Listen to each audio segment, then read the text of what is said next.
उल्टापुर नाम का एक गांव था जहां पर सारी चीजें उल्टी थीं। घर उल्टे और तो और लोगों के काम करने का तरीका भी उल्टा। फिर एक दिन ये खबर शिमलापुर गांव के हरीश को पता चलती है और वो खुद ही अपनी आंखों से इस गांव को देखने के लिए आता है। वो देखकर कहता है, अरे ये क्या, यहाँ तो जैसे सुना था वैसे ही सारी चीजें उल्टी हैं। घर से लेकर कुएं सब उल्टे हैं, पर ये सब मुमकिन कैसे है? हरीश गांव में जाता है और उस एक आदमी से मिलता है जो अपनी साइकिल उल्टी चला रहा होता है और हरीश उससे पूछता है, सुनिए, क्या आप मुझे बता सकते हैं कि यहाँ सब उल्टा क्यों है और आप ये साइकिल उल्टी क्यों चला रहे हैं? मुझे ये तो नहीं पता, पर जब से मैं इस कस्बे में हूँ तब से सब ऐसा ही चल रहा है। और तुम ये बात गांव के मुखिया से पूछ सकते हो, उन्हें ज़रूर कुछ पता होगा। और वो मुझे कहाँ मिलेंगे? कस्बे में एक बहुत बड़ा दरख्त मिलेगा जो कि कस्बे में अकेला एक सीधा दरख्त है। आपका शुक्रिया।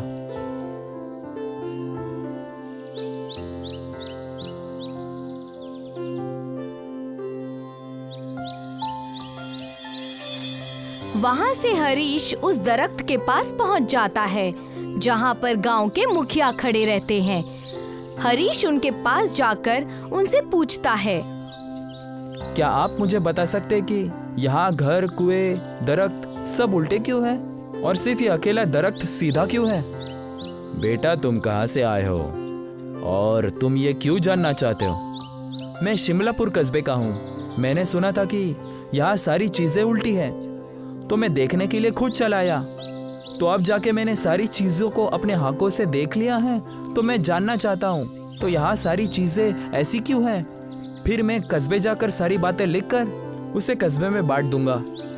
देखो बेटा, मुझे पूरी बात तो नहीं पता, पर मैं यही जानता हूँ कि एक बार एक ऋषि थे जो इस कस्बे में इस बड़े सीधे दरख्त के नीचे बैठकर ध्यान लगाया करते थे और किसी वजह से उन्होंने इस कस्बे को श्राप दे दिया, जिस वजह से इस कस्बे के सारे चीजें इसी तरह से उल्टी हो गई।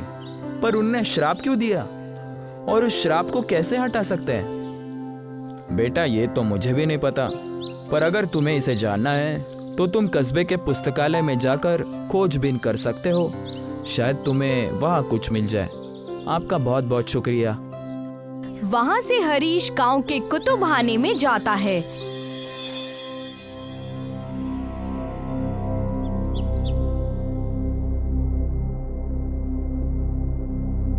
जहां पर कई सारी किताबों की लिखाई उल्टी होती है।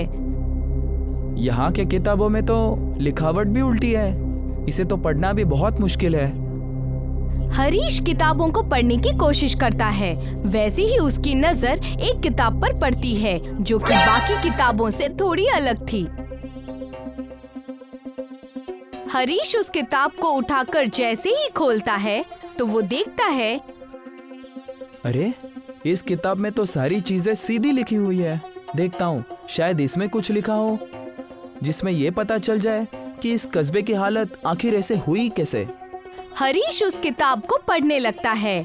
उसमें गांव की कहानी लिखी होती है।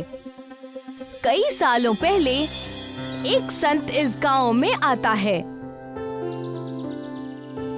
और बड़े से दरख्त के नीचे बैठ जाता है।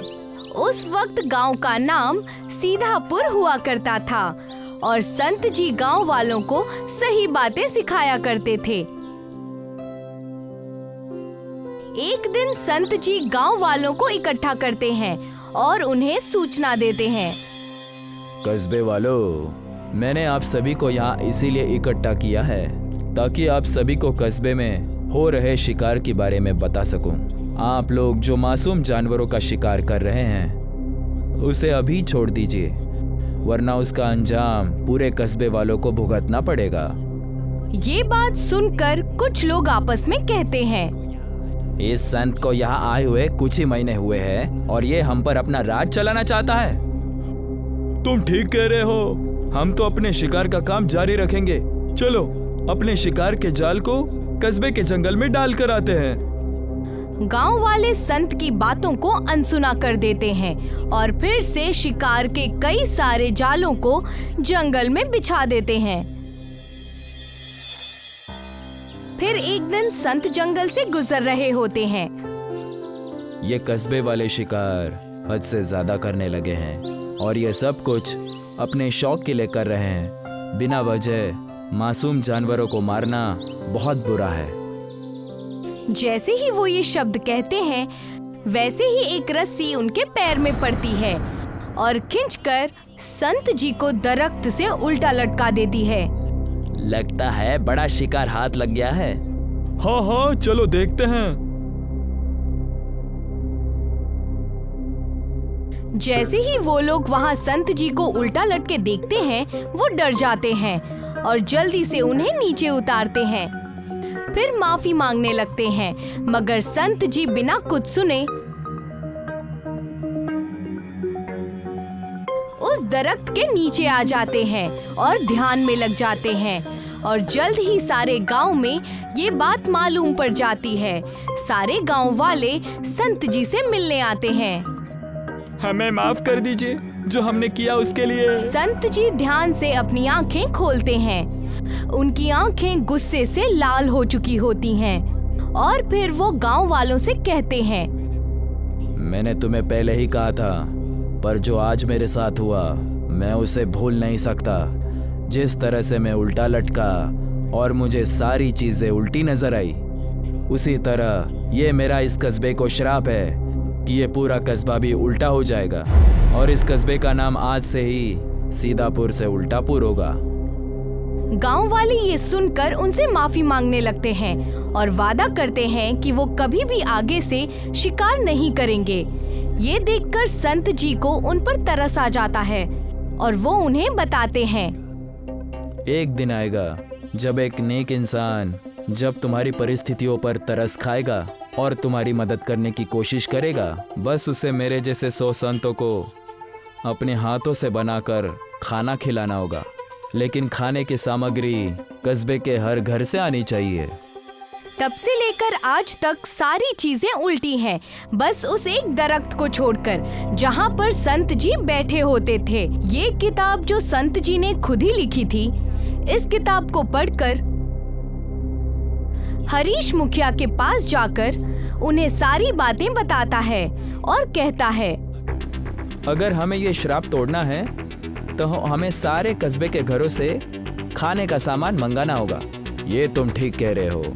मैं आज ये सारे कस्बे वालों को जमा करता हूँ और उन्हें सारी बातें बताता हूँ। पर वो आदमी है कौन जो हमारी मदद करना चाहता है? मुखिया जी, वो और कोई नहीं, मैं ही हूँ। जब से मैं आया हूँ मुझे आप लोगों की परिस्थिति पर तरस आ रहा है और मैं तो बस आप लोगों की मदद करने का कोई रास्ता ढूंढ रहा था, तभी मुझे वो किताब मिली। बहुत बहुत शुक्रिया तुम्हारा बेटा। मुखिया सारे गांव वालों को जमा करता है और सारी बातें विस्तार से बताता है और फिर गांव वाले कहते हैं, हम सारी चीजें करने को तैयार हैं। हमें इस श्राप से मुक्त होना है। हरीश, तुम बस खाना बनाओ। हम सभी कस्बे वाले कस्बे के सभी घरों से सामग्री लेकर देंगे। ठीक है, तो मैं 100 संतों के लिए खुद खाना बनाऊंगा और इस कस्बे को उल्टे होने के श्राप से रिहा कराऊंगा। गांव के हर एक घर से कुछ न कुछ सामान आता है और सबको जमा करके हरीश संतों के लिए खाना बनाता है। अगले दिन गांव वाले 100 संतों को बुलाते हैं खाने के लिए। खाना खाने के बाद उनमें से एक संत मुखिया जी से पूछते हैं, क्या हुआ मुखिया, अचानक से हम सभी के लिए ये दावत कैसी? कई सालों पहले एक संत ने इस कस्बे को श्राप दिया था कि इस कस्बे के सारी चीजें उल्टी हो जाए, चाहे वो घर हो या फिर दरख्त या फिर कुआं। और उन्होंने कहा था कि ये सभी चीजें ठीक तभी होंगी जब कोई नेक इंसान हमारी इस हालत को देखकर हम पर तरस खाएगा और वो 100 संतों को अपने हाथों से बनाकर खाना खिलाएगा और खाने का सामान कस्बे के हर एक घर से आना चाहिए। संत हरीश को अपने पास बुलाते हैं। हरीश बेटा, तुमने जो इस कस्बे के लिए किया है उसे देखकर हम सब बहुत खुश हैं। अगर ये कस्बा इस श्राप से मुक्त हुआ है तो उसका श्रेय सिर्फ और सिर्फ तुम्हें जाता है। साधु जी, ये मेरा कर्तव्य है कि मैं लोगों के लिए अच्छा करूं। सदा खुश रहो बेटा। ये कहकर सारे संत गांव वालों को आशीर्वाद देते हैं और अपने रास्ते निकल जाते हैं। और फिर अगली सुबह जब सूरज उगता है तो सारी चीजें एकदम सीधी हो जाती हैं। गांव के हर एक घर सब सीधे हो जाते हैं। ये देखकर गांव वाले बेहद खुश हो जाते हैं और मुखिया जी सारे गांव वालों को एक साथ जमा करते हैं। हरीश बेटे, तुम्हारा बहुत बहुत शुक्रिया। जो तुमने हमारे लिए किया शायद ही कोई करता है। इसकी कोई जरूरत नहीं है मुखिया जी। बस आप कस्बे वालों को बता दीजिए कि पहले वाली गलतियां वापस ना दोहराएं। हाँ, तुम ठीक कह रहे हो।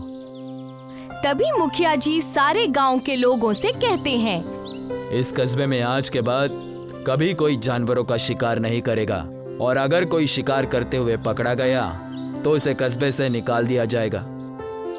हम कभी मासूम जानवरों का शिकार नहीं करेंगे। और उसी वक्त मुखिया जी गांव का नाम फिर से सीधापुर रख देते हैं और गांव के सभी लोग अब अपने सीधे गांव में खुशी से जीते हैं।